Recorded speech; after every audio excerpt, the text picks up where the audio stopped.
So, I sort of want to explain how I became a self-taught software developer. I get this question a lot, so I thought I might as well answer it in the video.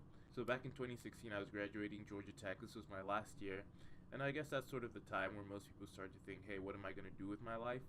I guess that question started coming up a lot. Back then, I was doing mechanical engineering, and I loved it. I got to build like a lot of cool things. For example, I got to build like an automated clothes folding machine for like my senior project. I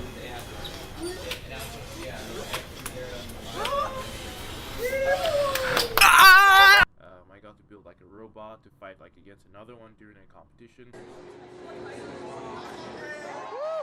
It was really cool.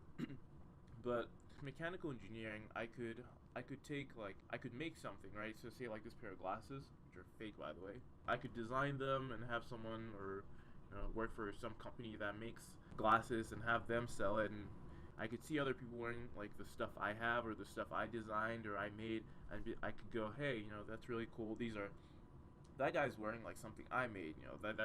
That's legit. Like there's no feeling like someone using something that you created, right? But I feel like with hardware products, the scope was a little limited in terms of the reach, which is why I started looking into software because with software you can create a product or an app or a game, and within minutes, like you can share that with the entire world, and that to me blew my mind.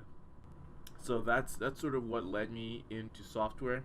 So this was maybe somewhere around June 2016. So this was about the summer. I had decided, hey, I'm going to go do this full time. This is really what I want to do. So in May, I researched boot camps. Thought about going back and getting another degree in computer science, and I was like, those two options are way too expensive for me.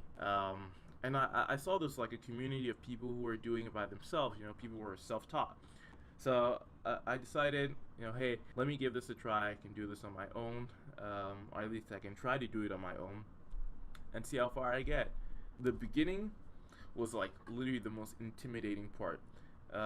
Everywhere I looked, there were like a billion different frameworks, 20 different languages. I was like, oh my goodness, what do I learn? Like, what do I need to know? See things like Swift, F Sharp, C, C++, and like I was literally getting overwhelmed. I was like, this is a mistake. Like, I don't know what I'm doing. Did some research, and it turns out what you really need is a good foundation in data structures and algorithms, which are like the basics of computer science. And I needed a way to show potential employers that I knew what I was doing, or you can hire me because I know how to do these things. So I needed a way to showcase what I could do. So I picked a platform, which was Android. Going to build a few Android apps and show employers or potential employers that this is what I can do. So from about June to December 2016, I spent my entire days at the library, doing algorithm problems, trying to build a few apps. This was day in, day out from 8 a.m. to roughly 11 p.m. at night.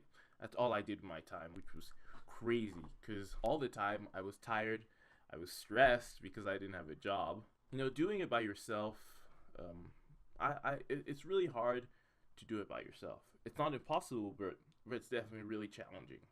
I actually tried to convince like my friends to do it with me, sort of switch over. I tried to convince them. I tried to convince my mom, which was definitely not happening. But I just stuck it out, and despite being at night, I remember one night it was like 11 p.m. And I was there trying to do like a bunch of recursion problems, which like so ultimately, sometime around December, I had about 4 different apps, and I was comfortable enough in data structures and algorithms. And so I beefed up my resume, and I started applying to jobs. So when I did start applying to jobs, I didn't know what to expect, just because I had a non-CS background and I wasn't sure how employers would respond to that. But surprisingly, like when I sent out like the first couple of resumes, and I was actually getting calls back. I was like, wow, like have these people looked at my resume? Like it's not that good. Like I haven't been doing this for that long, but people were actually calling me back. I was getting interviews. Like I was like, wow, like it's just really surprising. So sometime around mid-January, I interviewed with the company I eventually started working at. The company's out of Chicago, and I had like a phone screen and an on-site interview. I think I did well enough on them, and they gave me an offer.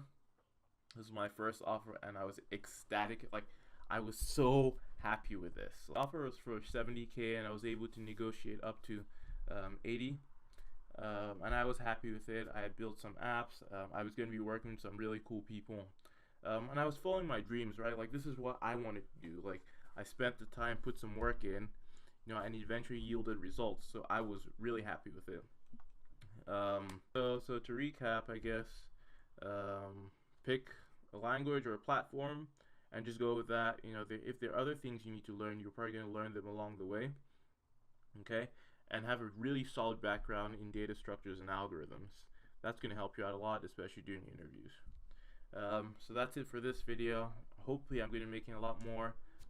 Like and subscribe below. And I'll see you in the next one. Wow.